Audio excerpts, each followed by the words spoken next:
Hi family, and welcome again to our, I think it's our third or fourth edition, I'm not sure, of Thinking Things Tuesdays.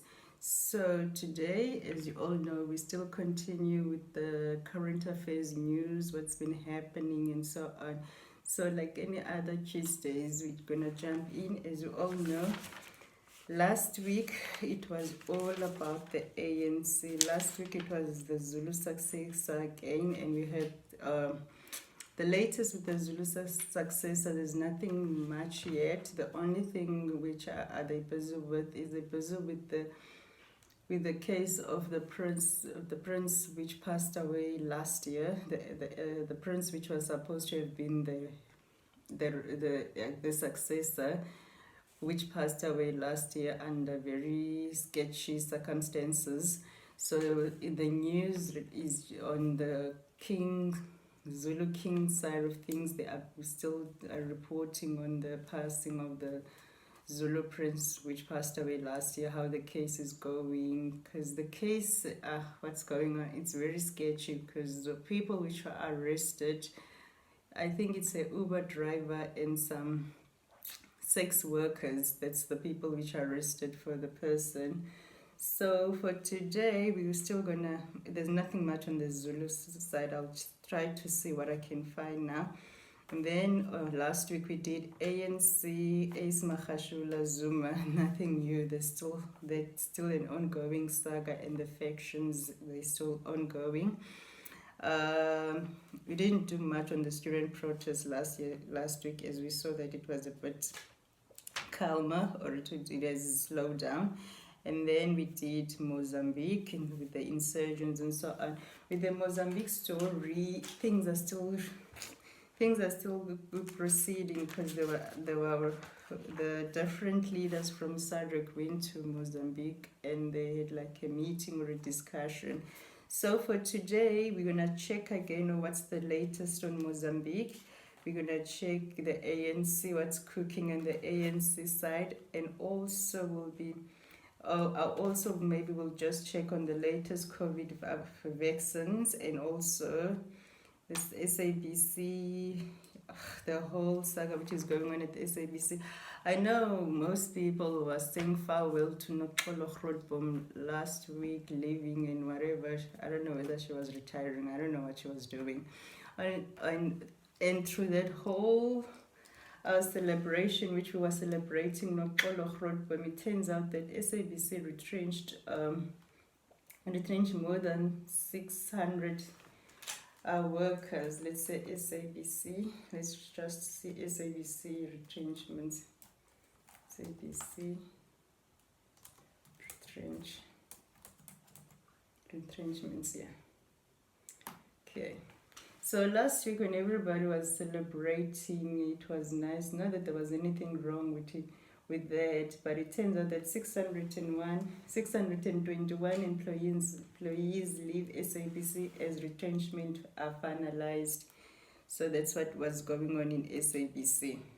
So let's just see what we can find out here. This is from Sowetan Live. Let's see. I'm not a very happy person today. There's just too much going on. Okay, Sowetan Live. This is what we're going to get the information from about the SABC retrenchments. Okay, it says here, SABC previously announced it will retrench 400 employees. This has risen to 621. The South African Broadcasting Corporation, SABC, has finally concluded its retrenchment process that will see 621 employees leaving the public broadcaster tomorrow. I forgot to tell you when was this written, because tomorrow... Okay, the article was written on the 30th of March 2021 at 10:53 by Patience Bambalele. She's the journalist from Sowetan Live. So this, which I'm reading, it was written by Patience Bambalele from Sowetan Live. Okay, she says, The South African Broadcasting Corporation, SABC, has finally concluded its retrenchment process that will see 621 employees leaving the public broadcaster tomorrow. So that was the 31st of March, because this was written on the 30th, as we know. The reduction of employees is part of the SABC's turnaround and long-term sustainability plan that will be concluded on March 31. According to the SABC, 346 of the 621 employees who opted for voluntary severance packages. The other 275 employees are those who occupied positions that have become redundant. The public broadcaster further said some employees went through the recruitment process seeking alternative opportunities but were unfortunately not successful. Okay. SABC Group Chief Executive Officer Madoda Mxakwe said the retrenchment process has been extremely difficult for all stakeholders and became emotionally charged at times. The extended process unfortunately also created prolonged uncertainty and a sense of despondency for many. This was understandable and regrettable. However, despite these challenges, the Section 189 process was a necessary component of the SABC's turnaround plan to ensure the public broadcaster's long-term financial sustainability and capacity to fulfill its extensive public mandate. The process was necessary to preserve and reposition the SABC as a resilient and viable public broadcaster and public media organization. We want to be part of preserving this national treasure, which has the public interest at the very heart of its existence.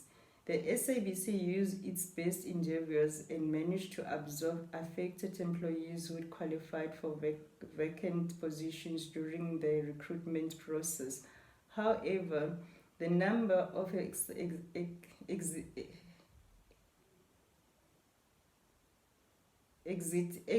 employees is higher than originally anticipated, due primarily to the impact that lower job skills have on employees' retirement benefits and found value, and the lack of relevant competency and qualification matching available jobs. SABC board discussed alternative job to job cuts. Ndabeni Abrahams. Oh God. If there's one minister which is just a minister because she just got the position, is Ndabeni Abrahams. This woman, because I thought she is the Minister of Communication. Okay, let's hear what she said. Let's hear what she said in January. Because she didn't say anything. She didn't even explain to the people what the hell is going on in SABC, because SABC just became a big mess when Claude and the likes went there, and SABC lost its standard as a South African broadcasting news. It became like a typical trending Twitter kind of show. But then, let's just see. We are still on Sowetan Live, and this was on the 27th of January 2021. This was just the beginning of the retrenchment rumors and so on. And this was written by Isaac Mahlangu, which is a senior reporter at Sowetan Live. So let's hear what is this lady saying. Communications and Digital Technologies Minister Stella Ndabeni Abrahams, that's her. She's the Communication and Digital Technologies Minister. But I didn't hear her saying anything towards what's happening at SABC and how people are being retrenched. And even the post office is a mess, believe you me. You go to the post office, you wait for your package, which has been in Joburg for like 4 to 5 weeks, and you're still waiting in Cape Town. it's a mess. Let me just say that, because it's all about cadre deployment. Sometimes you just have to put people in position which can do the work and stop this cadre deployment which is not working. Anyway, the SABC board has promised to discuss alternatives to job cuts in their next meeting, following a series of consultations with communication and digital technologies Minister Ndabeni Abrahams, I don't know how to say it. Abrahams. Ndabeni Abrahams announced this following meetings with the board and organized labor. The meetings were aimed at finding a solution to the conflict over the retrenchments. The board has agreed to discuss alternative presented during its next meeting on Friday. Believe you me, so this meeting was in January, trying to discuss whatever problems which they might be facing with retrenchment in SABC. And that time the Minister of Communication and Digital was there. So let me just get the name right. Ndabeni Abrahams. Ndabeni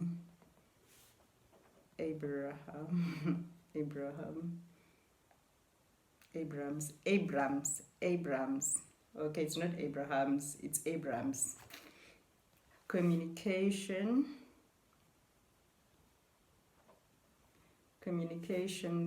and digital technology. So this meeting which she was present, it was technologies. Okay, I don't know what else. She didn't even give us free data when COVID hit. We're still spending too much on data. Nobody's saying anything. Anyway, let's read what she have to say here about SABC.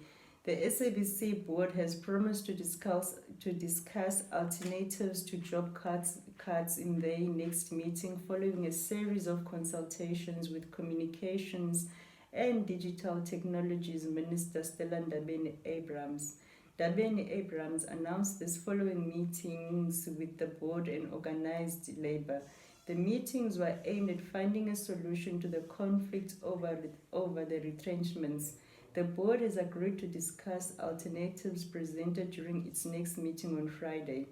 This comes as the public broadcaster has started a process of retrenching workers whose positions are affected by the Section 189 process, which began last year. In a statement issued on Wednesday, Ndabeni Abrahams said she, together with Employment and Labour Department counterpart Thulas Mnisi, presented these alternatives to both the SABC and unions in meetings held on Tuesday and over the weekend. The SABC board requested to be afforded time to look at the proposals in their next board meeting. Ndabeni Abraham's statement indicated, We were encouraged by the attitude and the spirit of the meetings with the SABC board and its executive management, and earlier with the unions. We have noted signs of progress and goodwill among the parties at the negotiation table, said Ndabeni Abrahams. It's unclear if this will in any way affect the current retrenchments which are happening at the public broadcaster, where hundreds of workers have either been served with retrenchment or redundancy letters. The public broadcaster announced 3 weeks ago that it plans to retrench 303 employees, down from the initial figure of 600 after an extended consultative process.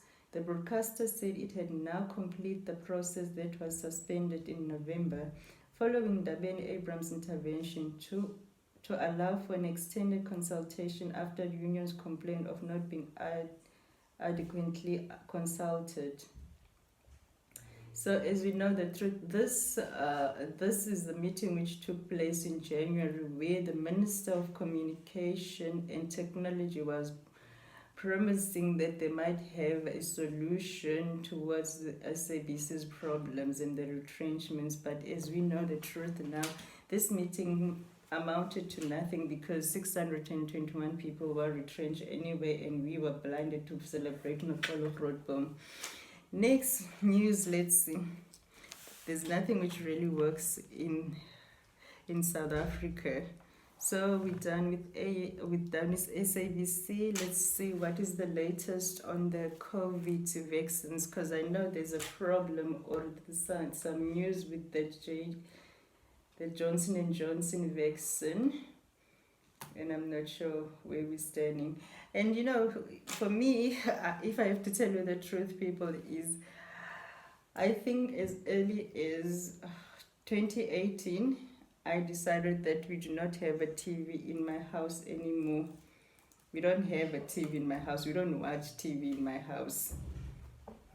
We just don't. It's not worth it. The content, the information, the things which they put on SABC. I'm talking about SABC because SABC is the South African Broadcasting Corporation. The information they put there, it's so dumb. It's for stupid people. I'm sorry to say that. You still get ads whereby black people are singing and dancing for their bread. They're singing and dancing for their...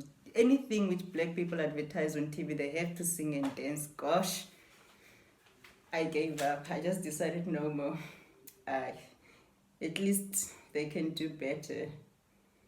Anyway, let's see what's the latest with our news about vaccine for coronavirus updates. South African suspends COVID-19 vaccine rollout. Oh God, here we go. Let's see. It says here, this is from my broadband. Where am I? I don't know. I'm trying to see which newspaper is this one now, or which information am I getting this from. It's a magazine or something. I'm not sure. I'll see when I read.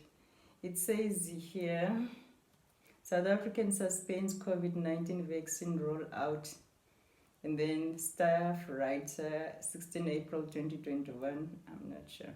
Okay, it says Health Minister Zweli Mkhize has announced that South Africa will temporarily suspend its Johnson & Johnson COVID-19 vaccine rollout. This followed a recommendation from US health officials to pause the use of Johnson & Johnson's COVID-19 vaccine based on concerns about rare and severe blood clotting side effects. A type of brain clot called cerebral venous sinus thrombosis was seen in combination with low levels of blood platelets in 6 women between the age of 18 and 48. The U.S. Center for Disease Control and Prevention, DCP, and Food and Drug Administration, FDA, said more than 6.8 million doses of the vaccine have been administered. The recommended pause may further complicate efforts to vaccinate the world, just weeks after a vaccine relying on a similar approach and development by AstraZeneca and the University of Oxford raised similar concerns in Europe. South Africa is already backed out of its AstraZeneca vaccine plans because of its low efficacy against the 501Y.V2 variant, which is dominant in South Africa. I don't know what's the name of the variant we have. Mkhize has now said South Africa will temporarily suspend its Johnson & Johnson vaccine rollout until the causal relationship between the vaccine and blood clots is sufficiently interrogated. Although South Africa has not had any reports of blood clots that have formed following vaccination, he said they do not take the FDA caution lightly. It is important to be aware that with any vaccine, it is essential to closely monitor it safely and effectively. If a problem is reported following a vaccination, a thorough investigation should take place, he said. The South African Health Products Regulatory Authority, SAHPRA, will collect information from Johnson & Johnson, the FDA, and other regulatory bodies to make a thorough assessment of the situation. SAHPRA will then advise the Department of Health as a regulatory body that has exercised its authoritative powers on the approval of the vaccine in their own right. Mkhize said he opened the deliberation. Mkhize said he hoped the deliberations will only take a few days and he expect it will not result in the complete withdrawal of the Johnson vaccine.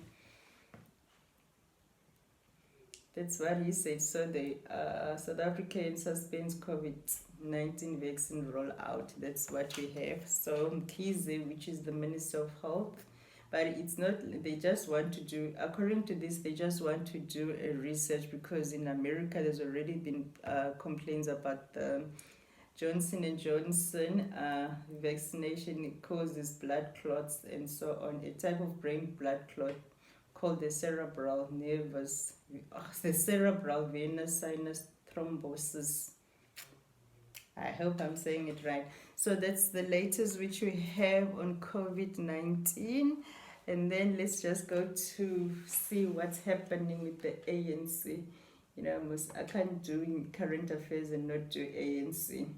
So we've done SABC, we've done the vaccine. Now let's check on ANC, Zuma, Mahashule. Let's see what we can find there. I know Zuma is in trouble whereby he needs to pay. Okay, Zuma loses state legal fees appeal but must pay back millions. That's the Daily Maverick. You see, I told you guys Zuma is already here. Okay, let's see. So Zuma must pay again. This is DM is the Daily Mavericks. Last time I didn't know which newspaper was the DM. This is by Victoria, Oregon. Victoria, Oregon Daily Mavericks. It was written 5 hours ago. It says here the big buck stops with Jacob Zuma as court rules state will not pay legal fees for graft case. The Supreme Court of Appeal SCA in Bloemfontein dismissed Jacob Zuma's appeal against the judgment of the Pretoria High Court, which held that the state is not liable for the legal costs incurred by him in his personal capacity. On Tuesday, 13 April, today, at the December 2018 ruling, Deputy Judge President Audrey Lidwaba had overturned a 2006 agreement signed by Zuma and former President Thabo Mbeki stating the government will pay Zuma's legal fees in his protracted corruption case. The Northern Gauteng High Court in Pretoria had ordered the state to provide the full accounting detail of all legal costs incurred by Zuma in his personal capacity and to take all necessary steps to recover the amounts paid for by the state and incurred on his behalf.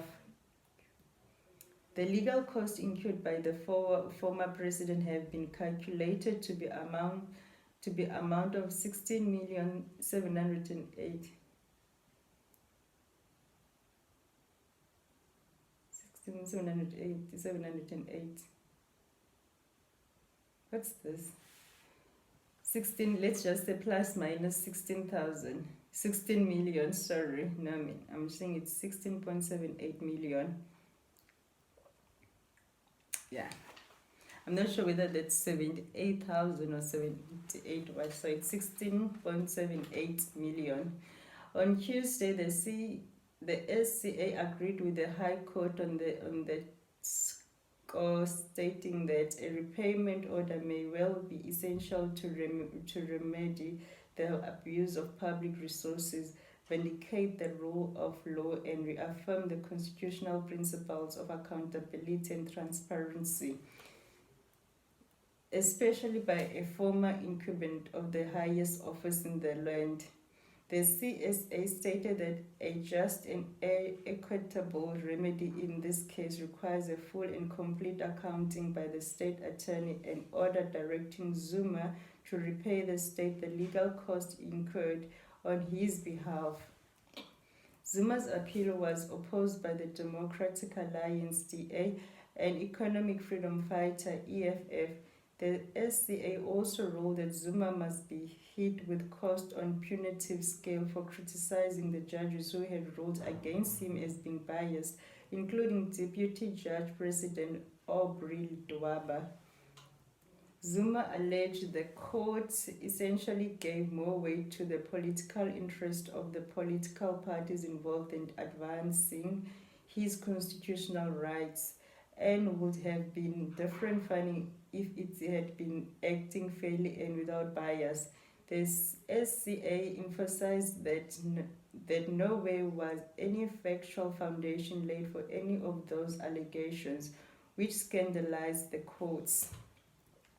There was nothing on the record to sustain the inference that the presiding judge in this matter, or at a more generalized level in other matters involving Mr. Zuma, were biased or that they were not open-minded, impartial or fair. The allegations were made with a reckless regard for the truth. It continued. Zuma is co-accused with tells in a graft case relating to the arms deal in the Pietermaritzburg High Court. Zuma is facing 1 count of racketeering, 2 counts of corruption, 1 count of money laundering, and 12 counts of fraud. The case has been delayed for over years. It is set to finally proceed in May. That's the Daily Mavericks. That's what's going on in the Zuma camp. So let's check on the ANC camp now. So we've done Zuma, and now let's check what's happening on the ANC. I know the ANC Youth League is making some waves. About what? I don't know. Let's just see. ANC. I don't even know what to put anyway. ANC Youth League. Let me see. Oh,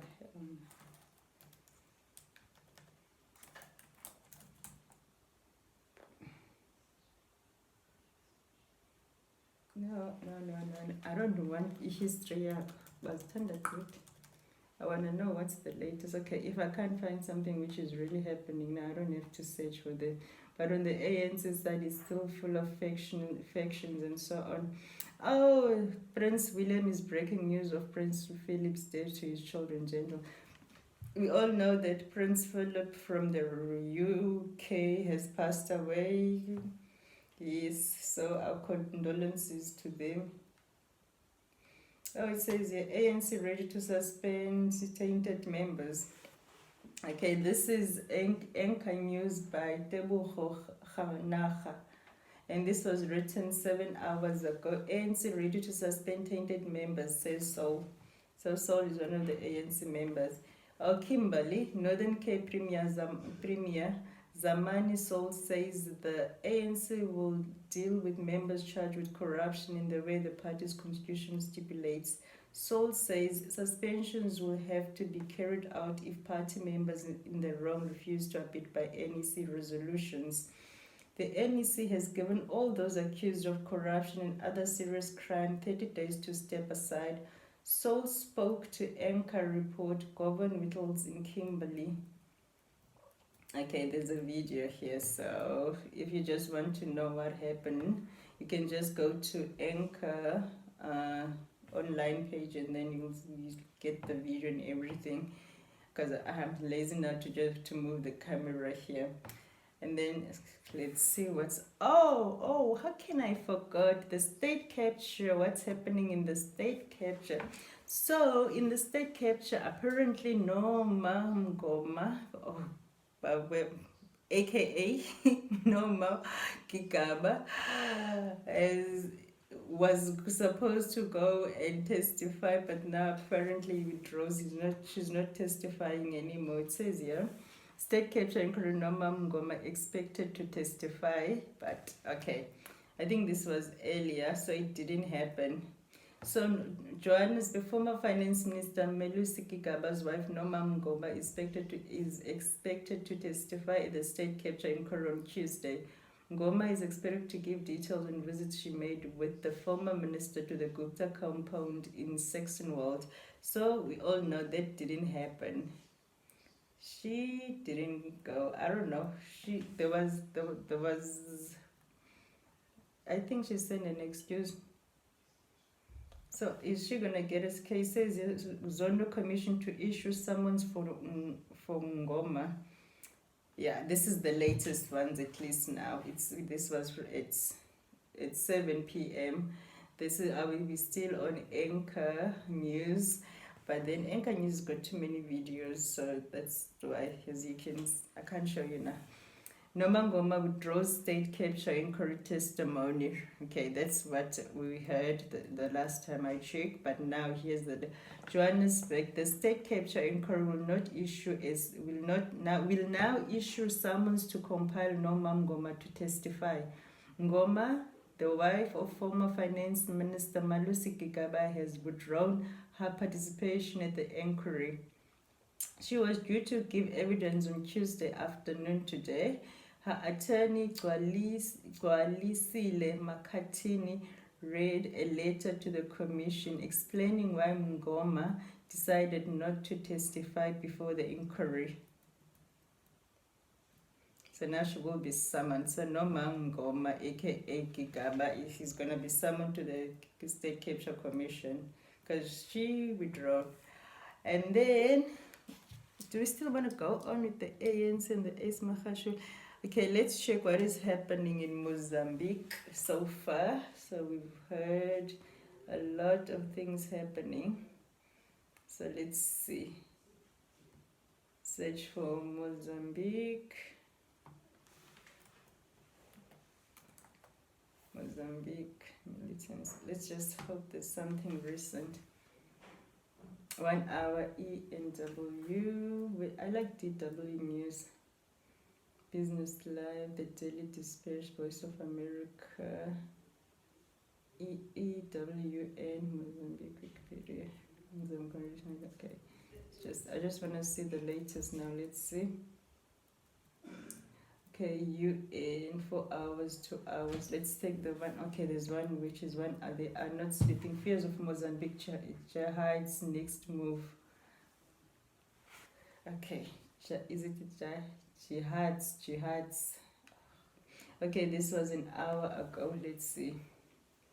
This is Eyewitness News, and the story is written by, I can't see the person's name. Okay, let's just read. They are not sleeping. Fears of Mozambique jihad's next move. On March 24, Islamic State-linked militants launched a strategic coordinated assault on Palma that overwhelmed security forces and caused French energy giant Total to abandon a nearby gas project. It's in Johannesburg, South Africa, 2 hours ago. Jihad's fighters who raided the northern Mozambique town of Palma last month may be planning their next move. Analysts say raising fears of more attacks in the gas-rich Cabo Delgado province. On March 24, Islamic State-linked militants launched a strategic coordinated assault on Palma that overwhelmed security forces and caused French energy giant Total to abandon a nearby gas project. Dozens of people were killed and thousands displaced by a raid considered one of the worst attacks of Islamist militants in the southern Africa. Speculation is now rife about what to expect next from insurgents. Boasted by the latest assault during which they gained fresh provisions and ammunition, what is sure is that there is going to be another major attack, warned Institution for Security Studies researcher Martin Ewe in South Africa. Analysts and security sources have raised red flags around the provincial capital, Pemba, a port town of some 150,000 inhabitants, around 400 kilometers, 250 miles south of Palma. But neighboring towns and villages are also exposed, including those bordering southern Tanzania, already grappling with its own jihadists and a spillover from Mozambique's insurgency. Pemba is the one everybody's scared of, but it's really impossible to tell where they are going to hit next, said Crisis Group Africa expert Dino Mahatani. Mozambique government official claim Palma is back under government control. Security vacuum. But the departure last week of South African private military company DEC Advisory Group, DAG, hired by Mozambique to help fight the insurgents, has fueled concern over the army's ability to fend off itself while the government considers new contracts. There will be a security vacuum in Cabo Delgado this month, if not longer, said report by specialist intelligence firm Pangi Risk last week. Further attacks on Palma should also be expected, it warned, as well as potential raid on the village of Kutunda near Total's gas site, around which thousands of displaced Palma residents have sought refuge. Cabo Delgado's jihadists have wreaked havoc across Muslim-majority province for over 3 years in a bid to establish an Islamic caliphate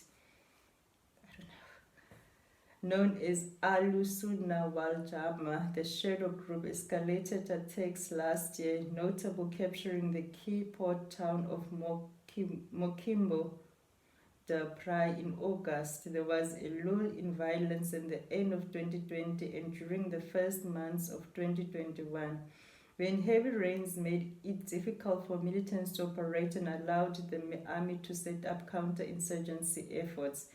During the rainy season, we destroyed the infrastructure, deck owner Lionel Deck told AFP.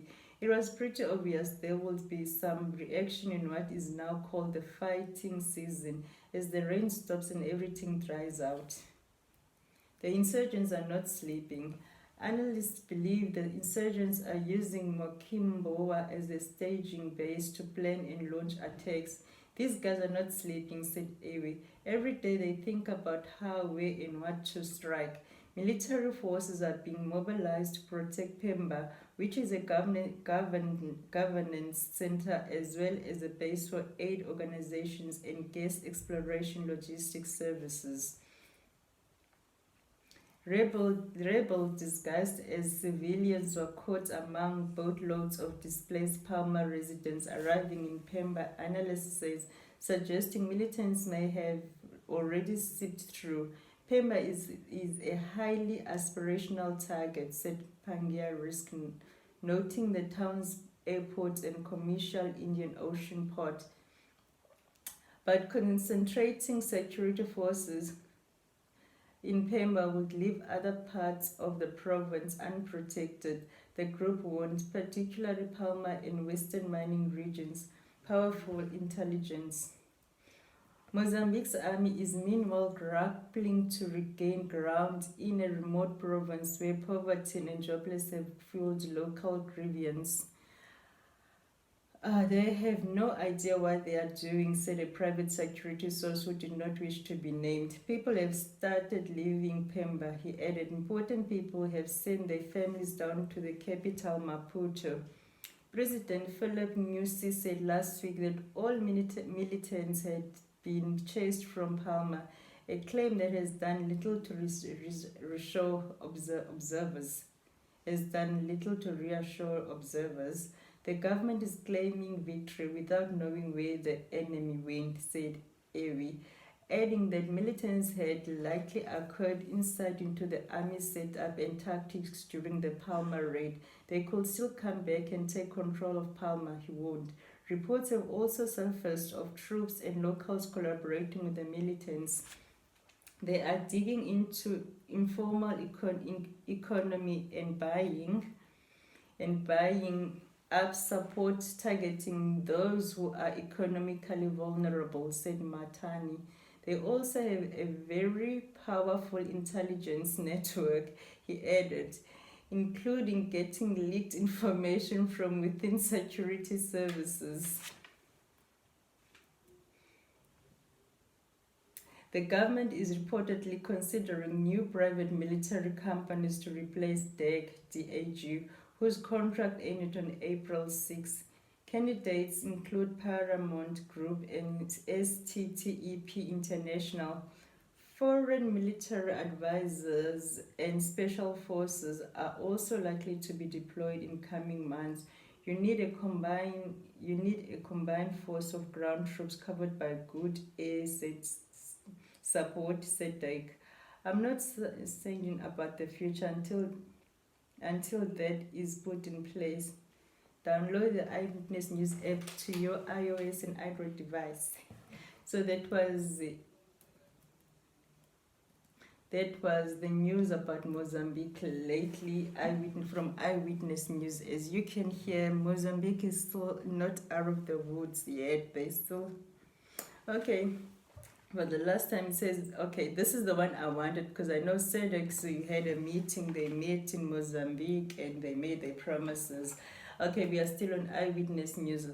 This news is locked. On Eyewitness News, SADC vows proportionate response to Mozambique jihadists. Okay, 6 presidents from the Southern African Development Community, SADC, held emergency talks in the Mozambican capital, Maputo, 2 weeks after the attack on town of Palma left dozens dead and forced thousands from their homes. Okay, Maputo, Southern Africa's regional bloc, on Thursday vowed a proportionate response to jihadists who last month raided a key town in northern Mozambique in a sharp escalation of 3-year-old insurgency. 6 presidents from the Southern African Development Community, SADC, held emergency talks in the Mozambican capital, Maputo, 2 weeks after the attacks on the town of Palma left dozens dead and forced thousands from their homes. The summit affirmed that such heinous attacks cannot be allowed to continue without proportionate regional response, the bloc said in a statement. The 16-member grouping said it was committed to contributing towards efforts to restore peace in the area, but did not specify what support it was offering. It was a technical team. It said a technical team would immediately be deployed to Maputo, without giving details of the task of the panel nor its composition. Speaking to the media after the deliberations, Zimbabwe President Emmerson Mnangagwa said the summit had agreed that SADC force should be resuscitated and capacitated immediately so that it can intervene. Leaders of Mozambique, Malawi, Tanzania, Botswana, South Africa, and Zimbabwe attended the meeting. Mozambique President Philip Nyusi on Wednesday said the insurgents had been forced out of Palma and that his government was evaluating its needs for external support. It is not about empty pride, it's about sense of sovereignty, he said. Southern Africa, he said, no war is won if it's not clear from the start what must be done by our country and what must be done by our allies, he said. Southern Africa had enjoyed relative stability compared to other regions in recent years until insurgents started battering Mozambique's Cabo Delgado province. In a coordinated attack, insurgents seized Palma, a port that lies close to a multi-billion-dollar liquid natural gas project viewed as crucial for the Mozambican army. LNG. The assault claimed dozens of lives according to the authorities, while the UN says more than 11,000 were forced to flee. Total, the French energy giant behind the LNG project, has withdrawn its personnel from the site. Known locally as Al-Shabaab, but with no known relation to the Somali group of the same name, Cabo Delgado's known locally as Al-Shabaab, but with no known relation to the Somali group of the same name. Cabo Delgado's jihadists have launched more than 800 raids on towns and villages in an apparent bid to establish an Islamic. The violence has killed over 2,600 people and uprooted around around 750,000 others, according to estimate. Oh gosh, it's late. So this is what we have on Mozambique for now. And last but not least, I know we don't do tabloids here, we don't do gossip columns and so on, but this one I just thought we should say. We'd like to send our condolences to AKA people. That one is so scary. Just to think of AKA's wife, whatever, soon to be wife, jumped off the building. He jumped off a hotel building here in Cape Town. it's it was everywhere. It was just, I still don't understand. That one was like, it was more painful because people go through the most in their life, and the thing which I don't understand, which it was really scary, is the fact that apparently the lady was happy, there was nothing wrong. There's even videos of her dancing before the whole thing. I'm like, it's so confusing. And most people suspect that it was depression, uh, and maybe it was just a mental issue and so on. But yeah, so let me just see if I can find anything about entertainment. So let's go to entertainment. Bobby Brown, I don't know. Oh, on entertainment as well, before, aka condolences, and also DMX passed away, people. If you don't know DMX, you're too young. But yes, DMX also passed away with that voice. I don't know how to sing, but that's DMX. If you don't know DMX, he also passed away this week. The last time I heard it was drug overdose. Nyovesta claps back and claims that he is relevant. He is. Okay, I'm trying to see what we can find on AKA's story so far, but we don't seem to be finding anything. But yeah, AKA's wife or fiance, I don't know which one they did, passed away also here in Cape Town over the weekend. Apparently she jumped off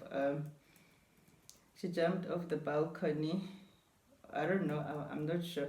You know, people. The story which makes me angry is this. There's on YouTube. There's a lot of gossip columns, gossip entertainers. There's people which they getting paid just to give news, which I kind of feel like it's gossip news or what. But those people, they just recycling information from Twitter and then they just come and tell us on YouTube.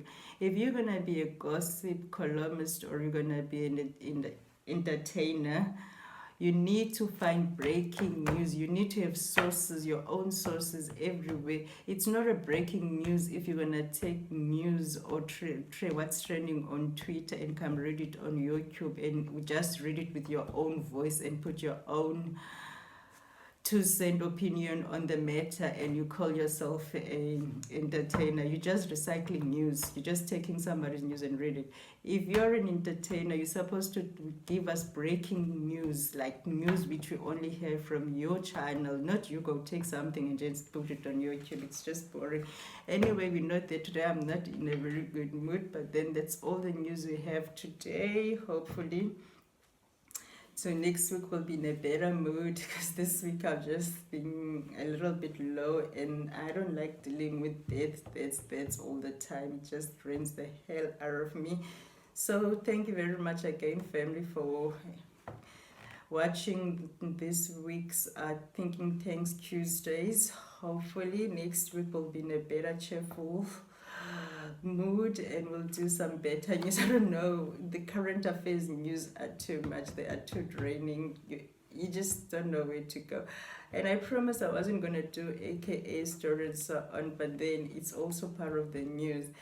But then, so today we had the latest on Mozambique, we had the latest on ANC, Zuma must pay. We had the latest on COVID. We don't have the Johnson & Johnson vaccine anymore. We've got the latest on SABC and what is still Ndabeni Abrahams, the Communication and Digital Technologies Minister, the sitting duck. What is she doing all about the retrenchments and so on? And yes, so thank you very much, family. Do subscribe, comment, share, and we'll see each other again next week. Bye.